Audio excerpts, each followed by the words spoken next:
शांत झोपेसाठी एक हळूवार गोष्ट. जुन्या लांडग्याचा शहाणपणा. आता शांतपणे स्वतःला आरामदायक स्थितीत ठेवा. हलकेच श्वास घ्या आणि हळूहळू सोडा. तुमचं शरीर सैल होत आहे. मन शांत होत आहे. आजची ही गोष्ट तुम्हाला एक शांत, थंड पर्वतावर घेऊन जाईल, जिथे चांदणं अलगद पसरलं आहे आणि वाऱ्याची मंद झुळूक झाडांच्या पानातून हलकेच फिरत आहे. त्या उंच पर्वतांच्या शिखरावर एक लांडग्याच्या कळपांची सभा भरली आहे. आजचा दिवस खास आहे, कारण ते त्यांच्या नवीन नेत्याची निवड करणार आहेत. चांदण्याच्या उजेडात सगळे लांडगे शांतपणे एका वर्तुळात बसले आहेत. आसपास फक्त निसर्गाचा सौम्य आवाज, वाऱ्याची कुजबूज आणि दूरवरच्या जंगलातील शांतता. त्या वर्तुळाच्या मध्यभागी दोन लांडगे हळूहळू पुढे येतात.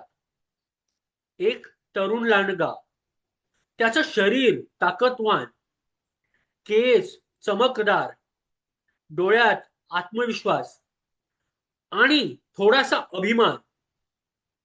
आणि दुसरा एक वृद्ध लांडगा, थोडा शांत, थोडा संथ, पण त्याच्या डोळ्यात खोल अनुभव, जणू संपूर्ण जंगल त्याने पाहिलं आहे.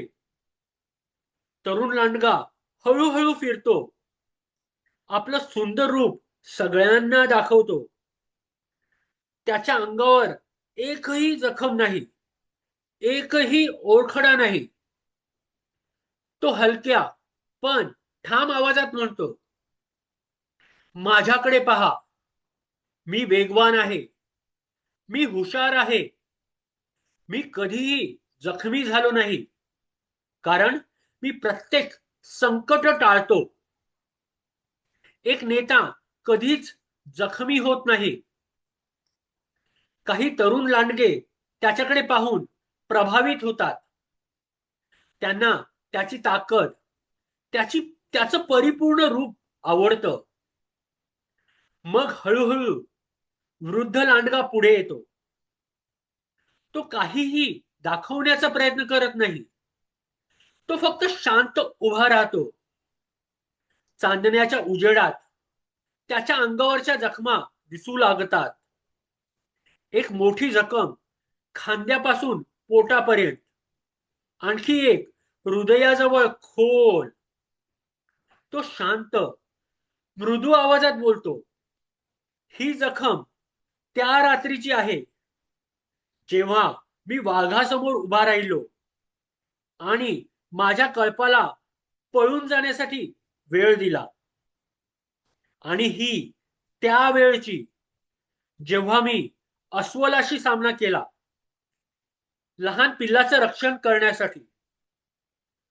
तो थोडा थांबला, हलके श्वास घेतो.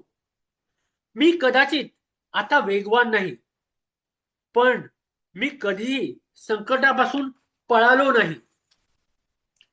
जेव्हा माझ्या कळपाला माझी गरज होती, पर्वतावर एक शांतता पसरते.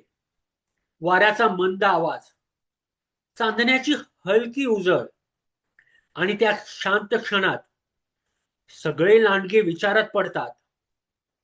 हळूहळू कळपातील सर्वात वयस्कर लांडगे पुढे येतात. ते वृद्ध लांडग्याकडे पाहतात आणि आदराने आपलं डोकं झुकवतात. एकामागून एक संपूर्ण कळप त्यांच्या समोर झुकतो. आणि मग सगळे मिळून आकाशाकडे पाहून एक लांब शांत आवाजात ओरडतात, त्यांनी आपला नेता निवडला आहे. तरुण लांडगा शांत उभा राहतो. त्याचा सुंदर अंगावर चांदणं पडत आहे, पण आता त्याच्या मनात एक नवीन समज येते. तो हळूहळू जाणतो की त्याचं परिपूर्ण रूप हे फक्त त्याने स्वतःला वाचवण्याचं चिन्ह होतं. आणि खरा नेता तो असतो जो इतरांसाठी उभा राहतो, जो संकटांना सामोरे जातो, जो आपल्या कळपासाठी स्वतःला विसरतो. आता ही गोष्ट हळूहळू शांत होत आहे.